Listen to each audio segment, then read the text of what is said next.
Good morning and welcome to your coffee break here on the HAN Network. It is Tuesday, October 4th, and I am Frank Renito, filling in for Kate Czaplinski on her birthday. This morning on your coffee break, a silver alert issued in New Haven, plus the Stratford Mayor John Harkins on Sikorsky's runway reopening, and Donald Ang will join us in a little bit to take a look back on this day in history, as well as provide us with a Nutmeg sports update. But first, let's go down the road to Trumbull, where a Trumbull police commissioner was accused of harassing and demanding cash from a Bridgeport man will go before the town's ethics commissions following a 4-0 vote of the other police commissioners. The commission held a special meeting Monday afternoon to review and evaluate Chairman Roger McGovern. Police are currently investigating McGovern's actions after a minor traffic incident with Bridgeport resident Bernardino Nieva, who was riding his bicycle on Black House Road when he collided with McGovern's vehicle. According to police reports, McGovern then confronted Nieva several times over the next few weeks near Nieve's home and at his Stop and Shop job, demanding $2,600 for vehicle repairs. McGovern also allegedly showed Nieva a badge and identified himself as a law enforcement officer while demanding money. Following 40 minutes of closed-door discussion, the commission reopened the public portion of the meeting, and Commissioner Daniel Portanova read a resolution into the record referring McGovern to the Ethics Commission. The motion passed 4-0 with Portanova and fellow commissioners Albert Zamari, John Vazano, and Angelo Magliocco voting in favor. McGovern was present for the vote but was abstained. The Ethics Commission is a 5-member panel appointed by a 2/3 vote of the town council from candidates recommended by the first selectman. The Ethics Commission investigates accusations of wrongdoing by town employees and officials. Since McGovern is not employed by the town, the Ethics Commission could administer a public reprimand or recommend further investigation by the town attorney or even the state's attorney. But the state's attorney may already be on the case, according to the first selectman, Tim Herbst. In a statement last week, Herbst said Trumbull police were looking into the complaint and that the matter would be referred to the state's attorney's office to determine if any laws were broken. Herbst then indicated that if McGovern's actions violated state laws, Herbst would expect McGovern to resign from the commission. Said Herbst, "No official elected or appointed is above the law, and we take our responsibility as public officials very seriously. If any public official violates the law, they will be held accountable." You can read more about this case at TrumbullTimes.com. The Weston Board of Selectmen is holding a special meeting tonight at 7:30 p.m. at Town Hall to discuss its first selectman. The only item on the agenda calls for discussion/decision regarding the health performance evaluation, employment, and/or removal of the first selectman. The agenda states there will be a potential closed session. First Selectman Nina Daniel has been on medical leave since September 7th. On August 30th, prior to her medical leave, Daniel announced she was taking an extended 2-week vacation. Selectman Dennis Tracy has been the interim first selectman in Daniel's absence.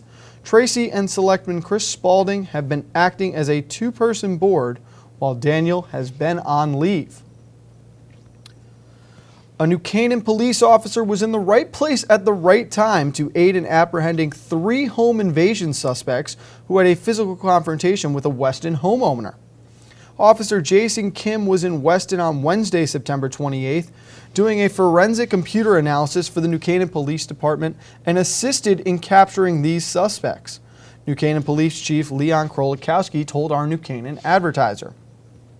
According to the Weston Police, at approximately 1:09 p.m., officers of the Weston Police Department and surrounding agencies responded to a reported burglary home invasion on Hidden Spring Drive off of Singing Oaks Drive in Weston. The homeowner interrupted the burglary when he returned, and the 3 suspects fled the area on foot after a physical altercation with the homeowner, abandoning the car that they arrived in the driveway. The homeowner called 911 and officers responded immediately. Within approximately 20 minutes, the 3 suspects were apprehended in the area of the Newtown Turnpike. Currently, the Connecticut State Police Major Crime Unit is processing the house on Hidden Spring Drive. The vehicle left at the scene has been identified as stolen. Weston has 2 male suspects in custody currently who are being held at the Weston Police Headquarters. A third male suspect is being held at the Wilton Police Headquarters. Officers from Weston, Wilton, Reading, Easton, and Fairfield assisted with the response and apprehension, along with a New Canaan officer who was working on a forensic case in the Weston Police Department Forensic Lab. A silver alert has been issued for Anthony Welfare of New Haven. Welfare is described as a 45-year-old black man with black hair and brown eyes. He stands about 5 feet 8 inches tall and weighs 300 pounds. Authorities say he went missing Sunday and was last seen wearing a blue sweatshirt, blue jeans, and gray sneakers. Anyone with any information about his whereabouts should call the police at 203-946-6316.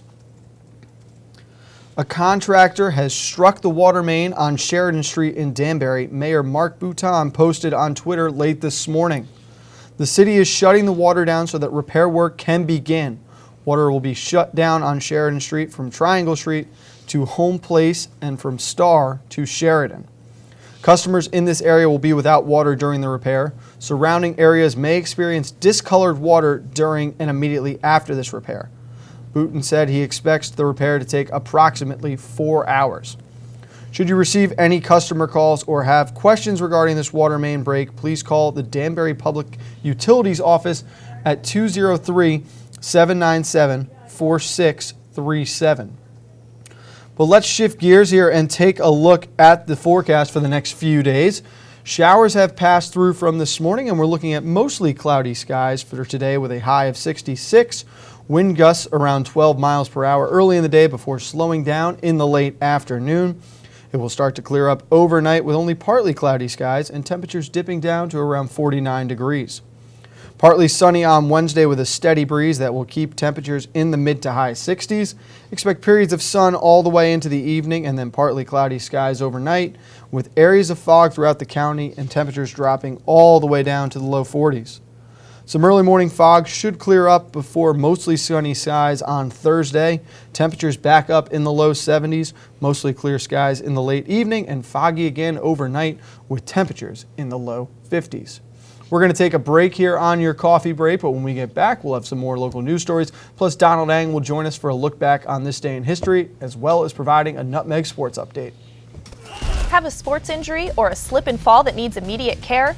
Coastal Ortho Express Urgent Care gives you direct access to an orthopedic specialist fast, without an appointment. Biking, golf, tennis, soccer, whatever the sports injury is, sprain or fracture, Coastal Ortho Express can help. Coastal Ortho Express Urgent Care, open Monday through Saturday, now in 2 locations. The iPark building at 761 Main Avenue in Norwalk and 36 Old Kings Highway South in Darien. Or go to coastalorthoexpress.com, like them on Facebook. Hi, this is Leo Carl from Carl Chevrolet in New Canaan. And you've heard me talk about the Chevy Volt for years.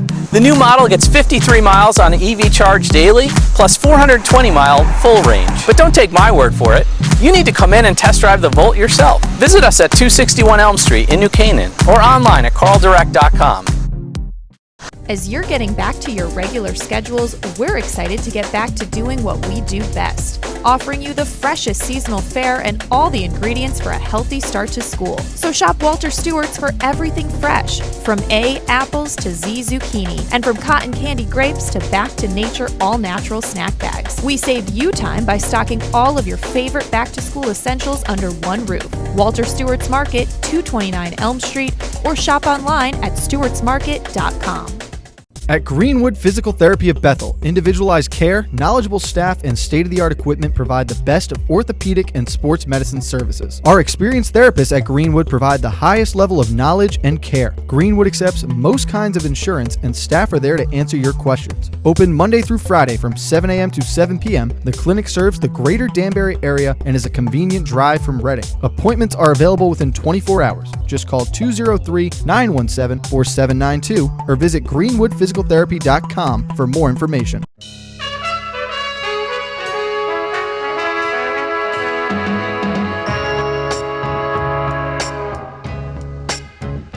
Washington Prime. now open on Main Street in Georgetown. Come enjoy our relaxed setting, excellent service, award-winning nightly happy hours, and feast on our creative new American cuisine. Connecticut Magazine's winner for Best Steak, Washington Prime of Georgetown. If you're watching this broadcast, you're not alone. The HAN network is available for 200,000 Connecticut cable customers on the Frontier Network, and we've also reached 1.7 million viewers on our free live streaming sports, news, and entertainment broadcasts. To reach our rapidly growing audience, contact Advertising Director Jessica Murrin at 203-273-7312 or email jessica@han.network. Welcome back to your coffee break here on the HA Network. It is Tuesday, October 4th. I'm Frank Renito filling in for Kate Czaplinski, and it is time to welcome in Donald Eng for some This Day in History. Don, Josh Fisher did get 2 right yesterday, but Eric Genter and I, some poor guesses on our part, but we're feeling a pretty big bounce back today. You guys are feeling pretty confident today, and with some pretty good reason, because darn it, the calendar is interesting. That's why we begin in 1582. Pope Gregory XIII. The Gregorian calendar. Now, we think of a year as being 365 days, but it's actually a little bit longer than that, which is why we have leap years. But even with leap years, in the 12 centuries since the Council of Nicaea in 325, the calendar had drifted 11 days out of whack. Now, the Gregorian calendar made every 4th year a leap year, except years divisible by 100, unless that year was also divisible by 400. The Pope also decreed that the day after October 4th, 1582, would be October 15th. 1582. The calendar is still not perfect, though. I'm not terribly worried about it. It'll drift about a day every 3,300 years. To 1883 we go, the first run of the Orient Express, carrying riders in unmatched luxury from Paris to Constantinople via Munich, Budapest, and Bucharest in only 5 days. The exact route and timetable changed over the years. 1977 was the last run of the traditional Paris to Constantinople Orient Express. Fun facts about literature and the Orient Express: Jonathan Harker and Van Helsing rode it to their final battle with Dracula. James Bond found romance on it, but Agatha Christie's book, Murder on the Orient Express, was not set on it. Interesting, huh? To 1927, Gutzon Borglum begins sculpting Mount Rushmore. Now, you can see the original plan there for the work. Borglum would die in 1941, and his son took over the project, but lack of funding froze the sculpture in its current state. The faces of the presidents are 60 feet tall. The monument covers over 1,200 acres, and about 2 million people visit Mount Rushmore every year. Finally, now we go to 1955. Next year finally arrives. Elston Howard sends it grounded to Pee Wee Reese, and these Dodgers at last are world champions. Delirious with joy, teammates and fans mob the Brooklyn pitcher in wild acclaim. In the Dodger clubhouse is the pandemonium only a great victory can generate. And setting the zany pace are Gil Hodges, Duke Snyder, and Don Newcomb. This is Brooklyn's greatest baseball day. Yes, next year finally arrives. The Brooklyn Dodgers, a National League powerhouse for decades, had won the National League pennant in 1941, 47, 49, 52, and 53, only to lose the World Series to their crosstown rivals, the Yankees, each time. Wait till next year became the unofficial slogan for the Brooklyn Dodgers, and it finally came in 1955. That's your look back in history for today, October 4th, and I'm Donald Eng. Don, I was the big winner today. I just missed going out 3-4. I'm a little surprised, though, you didn't put Kate Czaplinski's birthday on there, but glad I didn't waste a guess on that one. I did briefly think about it, but we talked about that yesterday. I had my reasons. But going from the Dodgers now, Don, you've got a Nutmeg Sports update for us. No games in action yesterday because of the Jewish holiday, but you do have something else for us today. Yeah, no FCAC games at all yesterday. Let's take a look at some of the former high school athletes from the region currently competing at the collegiate level, starting with Hannah DeBalzi. She made her college cross-country debut over the weekend, helping play a role as Stanford University won its invitational cross-country meet. The former Staples High standout was the number 5 runner for Stanford, placing 18th overall in the 153-runner field. DeBalzi raced the 6-kilometer course, the longest race of her career actually, in 21 minutes, 24.6 seconds. Former Norwalk High field hockey standout Greta McConnell is the leading scorer for Western Connecticut State University's field hockey team, having 4 goals in 11 games this season. She is a junior forward midfielder. WestCon is 3-8 on the season. From New Canaan, Alex LaPolice had his best game of his young career Friday night as Harvard defeated Georgetown 31-17. LaPolice racked up 6 receptions for 44 yards, added another 45 yards on returns. Harvard is 3-0 on the season. They get ready to play Cornell. Next, also, don't forget this afternoon, we'll be at Wilton High School for a battle of unbeatens in field hockey as the Warriors host the Blue Wave. Darien, currently 8-0 and sitting alone atop the FCX. The Wave held off Norwalk last Thursday for a 1-0 win. Wilton comes in with a record of 5-0-1 in the FCX, most recently tying Staples 0-0 Friday afternoon at Ginny Parker Field. Play set to begin at 4 o'clock. The HAN Network's coverage will go live at 3:50. That's going to do it for this Nutmeg Sports Update. Send it over back to Frank. Thank you, Dom. We'll see you on Nutmeg Sports at 2 o'clock this afternoon. We'll preview that game. Shifting gears now back to the news. Josh Fisher, not to be confused with Josh Fisher, a self-employed designer who grew up in Ridgefield, is joining the Ridgefield Arts Council. Said Fisher, as a resident, a native, and a proud Ridgefielder, I know how important the arts are to our town. I also know the value of community and how important it is to be involved, especially in such a vibrant town. He was appointed on a 4-0 vote of the selectmen at a recent meeting. Fisher told the board he'd moved back to town, a cottage off of Main Street, recently after living in Manhattan for 7 years. Fisher told the selectmen with the Arts Council he hoped to work with middle and high school students to broaden their awareness of career possibilities in the arts. Looking back, I wish I knew more about different career in industrial design and architecture, Fisher said. First Selectman Rudy Marcani noted that there are 4 remaining vacancies on the 11-member art councils. We are always looking for people, Council Chairwoman Allison Greeley added. As we put our gardens to bed and prepare our lawns for the winter, the summer memories of swimming and boating are quickly dissipating. But according to the Norwalk River Watershed Initiative, summer's algae colonies aren't going anywhere. Instead, they wait eagerly in stealth for their fall feast to build strength for next summer's bloom. Their main diet, phosphorus. Stormwater is formed from rainwater that runs off our properties, streets, and sidewalks, making its way through storm drain systems that lead directly into nearby streams, rivers, and lakes. On its journey, stormwater can pick up harmful substances that pollute our surface waters and feed toxic algae blooms. Nutrients like phosphorus and nitrogen emerge from such unassuming fall pollutants like leaves, grass clippings, and soil sediment, or from sources unseen like excess fertilizer on lawns. Together with a little light, these nutrients can feed algae throughout the winter, even below a sheet of ice.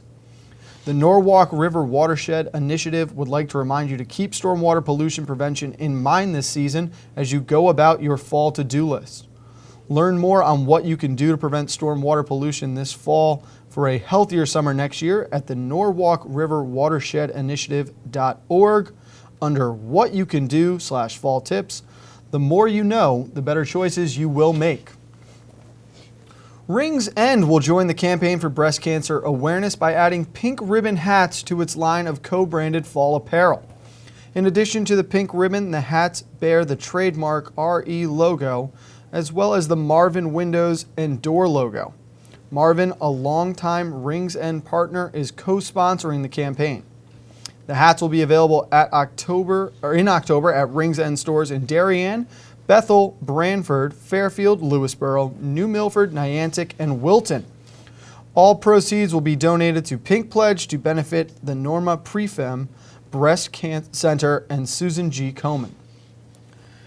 Darien now has a 24-hour paramedic service for the first time.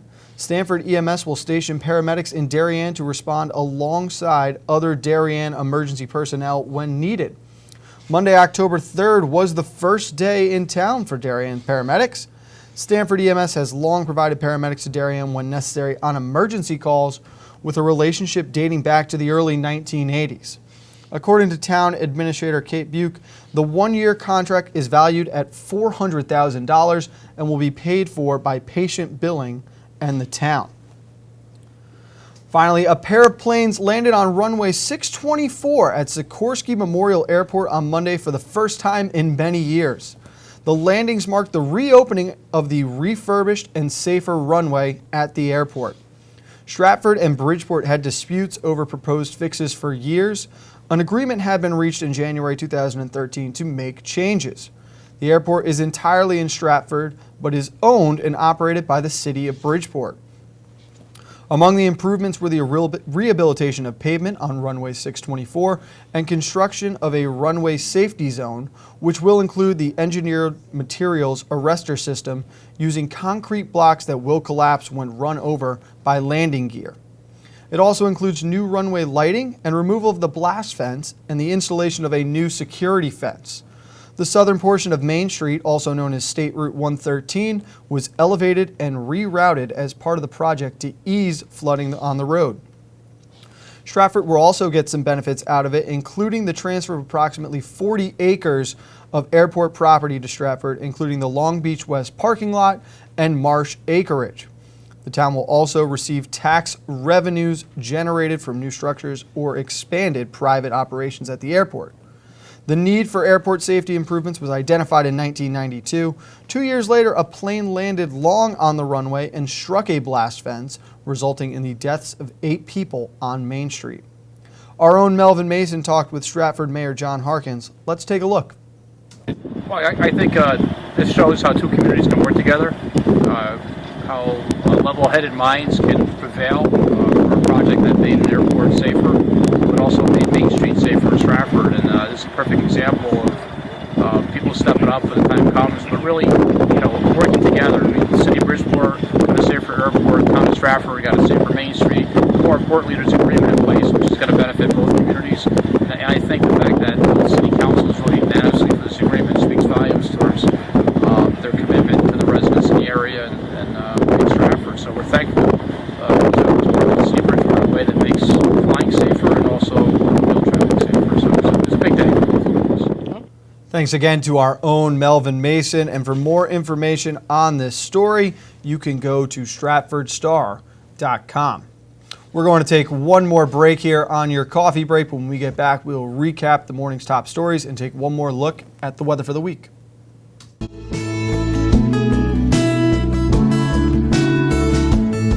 This is now 44 years I've been in this business. Digital came along. After I was in business for about 6 years, I had to totally reinvent the business. So I had to make a tremendous investment in my business. And Milford Bank was there for me. I don't really just consider Milford Bank a bank. I consider them a trusted partner in my business. My name is Jim Wilson, owner of Milford Photo. I choose to bank with Milford Bank.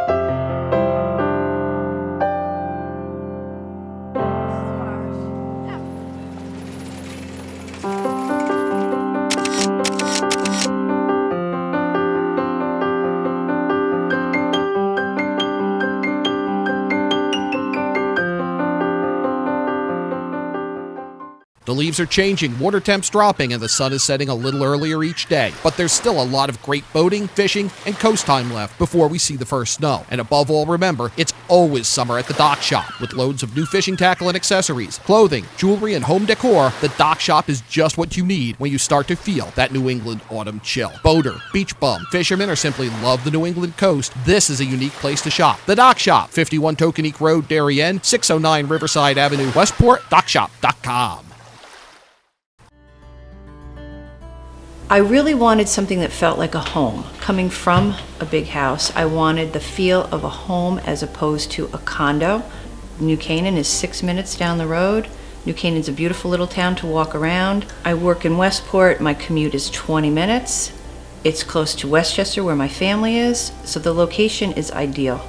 There is no other townhome that compares in the area. This is where I want to be. I'm a filthy rich executive. I hear the market's down 1,000,000 points. I freak out. I spill my large espresso. The searing pain makes me slam on the brakes. Uh-oh, your fault. And your cut rate insurance may not cover my $90,000 car, so I sue you, 'cause that's what I do. So get Allstate. You can save money and be better protected from mayhem, like me. Visit your local Allstate agent, Nick Montanero, at 6528 Main Street in Trumbull for a personalized quote. I'm Frank Granito. And I'm Donald Ng for the HAN Network. Tune in to Nutmeg Sports Monday through Thursday, where we bring you all the top stories from Connecticut sports. From highlights to player interviews and expert analysis, no one gets you closer to Connecticut's games than Nutmeg Sports. Nutmeg Sports, now Monday through Thursday at 2 p.m. on the HAN Network.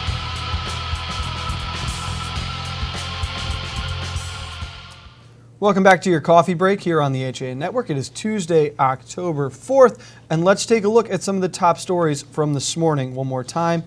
Bernardino Nieve, a 33-year-old cashier who made headlines after a Trumbull police commissioner allegedly demanded $2,600 from him, may wind up receiving more than that amount himself, thanks to dozens of Trumbull residents. Planning and Zoning Commission Chairman Fred Garrity, who is also executive director of the annual CT United Ride and the Democratic candidate for state representative in the 134th District, recently started a GoFundMe account for Nieva. The account has generated $1,750 in donations towards its $2,600 goal in the first 18 hours online. More than 30 people have donated, including 25 from Garrity himself, 50 from Marcy and Tom Kelly, $100 from Vicky and Tom Tesoro, and $500 from Mary Beth and Scott Thornton. We want you to know the good side of Trumbull, the Thorntons wrote on the donation page. Garrity said he was moved to start the page when he read about Nieva's financial situation in news coverage of the incident between him and Police Commission Chairman Roger McGovern. Nieva lives on Madison Avenue in Bridgeport and works as a cashier to help support his mother and disabled father and 7 nieces and nephews. He rides his bicycle 2.5 miles to Stop and Shop on Quality Street because he cannot afford a car. The Weston Board of Selectmen is holding a special meeting tonight at 7:30 p.m. at Town Hall to discuss its first selectman. The only item on the agenda calls for discussion and decision regarding the health, performance, evaluation, employment, and/or removal of the town's first selectman. The agenda states there will be a potential closed session. First Selectman Nina Daniel has been on a medical leave since September 7th. A silver alert has been issued for Anthony Welfare of New Haven.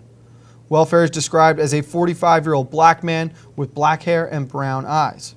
He stands about 5 feet 8 inches tall and weighs about 300 pounds. Authorities say he went missing Sunday and was last seen wearing a blue sweatshirt, blue jeans, and gray sneakers. But let's take one more look at the forecast for the next few days. Showers passed through this morning, and it is going to be mostly cloudy skies now with a high of 66 degrees. A light breeze in the afternoon. It will start to clear up overnight, partly cloudy, and temperatures down around 49 degrees. Partly sunny on Wednesday with a steady breeze that keeps temperatures in the mid to high 60s. Expect periods of sun all the way through the afternoon. Cloudy skies overnight and areas of fog throughout the county. Temperatures will be in the low 40s. Finally, on Thursday, some early morning fog should clear up by midday. For mostly sunny skies during the day, temperatures back up in the low 70s. Clear skies in the late evening, foggy again overnight, and we will have temperatures down in the low 50s. Don will be back at 2 o'clock for Nutmeg Sports, and then we have got field hockey from Wilton High School tonight. 2 unbeatens battling it out, Darien and the Wilton Warriors. Coverage for that will start at 3:50. See you at 2 o'clock. The Drive at 12:30 with Denise. Happy birthday, Kate Czaplinski.